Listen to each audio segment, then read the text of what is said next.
Hello guys, welcome back to our channel. मैं आज आप लोगों को एसक्यूएल की इस वीडियो में एसक्यूएल कमांड्स के बारे में बताऊंगा। मैंने एक प्लेलिस्ट क्रिएट की है जिसमें मैंने एसक्यूएल के इंट्रोडक्शन से लेके एंड तक का सारा सिलेबस कवर किया है, जिसमें एक एक चीज़ डिटेल में डिस्कस की गई है। वीडियो को स्टार्ट करने से पहले मैं बता दूँ कि अगर इस वीडियो में कोई भी मिस्टेक होती है या कोई भी चीज़ आपको नहीं समझ में आती है तो प्लीज़ कमेंट करके हमें ज़रूर बताएँ। आपका फीडबैक हमारे लिए बहुत ही इंपॉर्टेंट है, जिससे हम आगे आने वाली वीडियोस को और भी अच्छा बना सकते हैं और आपको और भी अच्छी तरीके से चीज़ों को समझा सकेंगे। अगर आपने अभी तक मेरे चैनल को सब्सक्राइब नहीं किया है तो प्लीज़ चैनल को सब्सक्राइब कर लीजिए ताकि आपकी कोई भी वीडियो मिस ना हो। सो गाइज, स्टार्ट करते हैं।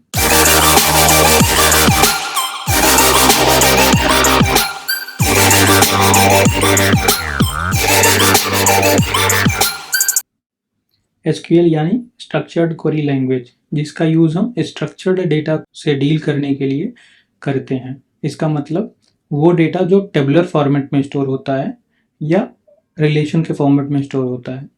डेटाबेस में डेटा को स्टोर करने और स्टोर डेटा को डेटाबेस से फेच करने के लिए कुछ कमांड्स की ज़रूरत होती है।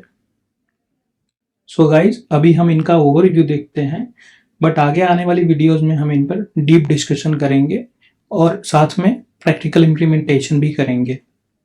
सो गाइज, एसक्यूएल कमांड्स हैं जैसे डीडीएल यानी डेटा डेफिनेशन लैंग्वेज।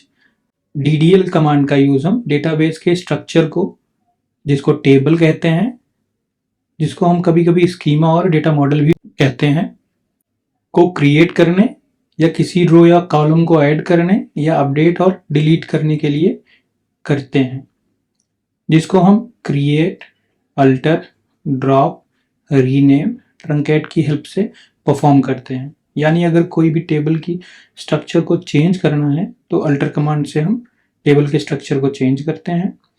टेबल हटाना है तो ड्रॉप कमांड से हम टेबल को हटाएंगे। टेबल के अंदर का डेटा डिलीट करना है और स्ट्रक्चर को एज इट इज़ रखना है तो हम ट्रंकेट कमांड का यूज़ करते हैं। और अगर हम टेबल के नाम को चेंज करना है तो हम रीनेम कमांड का यूज़ करते हैं। फॉर एग्जाम्पल, जैसे स्टूडेंट टेबल है तो उसमें हम स्टूडेंट के नेम, स्टूडेंट का रोल नंबर, मार्क्स, एज की कॉलम्स को क्रिएट करते हैं। इसके बाद आता है डीएमएल यानी data manipulation language. DML command का यूज डेटाबेस या टेबल में डेटा को इंसर्ट करने के लिए या रिमूव करने के लिए या फिर अपडेट करने के लिए करते हैं। इसमें हम इंसर्ट, डिलीट, अपडेट कमांड की हेल्प से चीज़ों को फॉर्म करते हैं। For example, student name, roll number, age को इंसर्ट करना या एज को अपडेट करना या स्टूडेंट डिटेल को डिलीट करना। और फिर आता है डेटा क्वेरी लैंग्वेज यानी डीक्यूएल। डीक्यूएल कमांड का यूज डेटाबेस या टेबल से स्टोर्ड डेटा को रिट्राइव करने के लिए करते हैं, जिसको हम सेलेक्ट कमांड की हेल्प से परफॉर्म करते हैं। जैसे स्टूडेंट टेबल से हमें स्टूडेंट्स की डिटेल को फेच करना है तो इसके लिए लिखते हैं select asterisk from student table.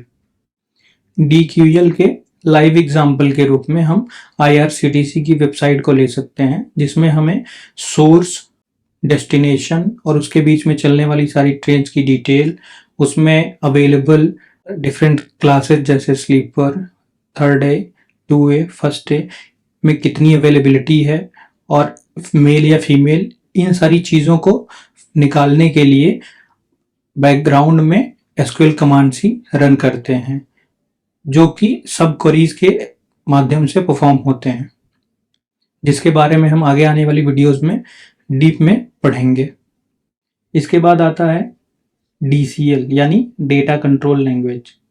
DCL command का यूज डेटाबेस की प्रिविलेज को देने अथवा रिवोक करने के लिए करते हैं, जिसको हम ग्रांट और रिवोक की हेल्प से परफॉर्म करते हैं। जैसे किसी भी व्यक्ति को हमें प्रिविलेज देना है, रीड, राइट, मॉडिफाई या डिलीट की परमिशन देनी है तो उसको हम ग्रांट की मदद से देंगे। और अगर इन्हीं प्रिविलेजेस को रिवोक करना है तो हम रिवोक कमांड की हेल्प से सारी प्रिविलेज को रिवोक करेंगे।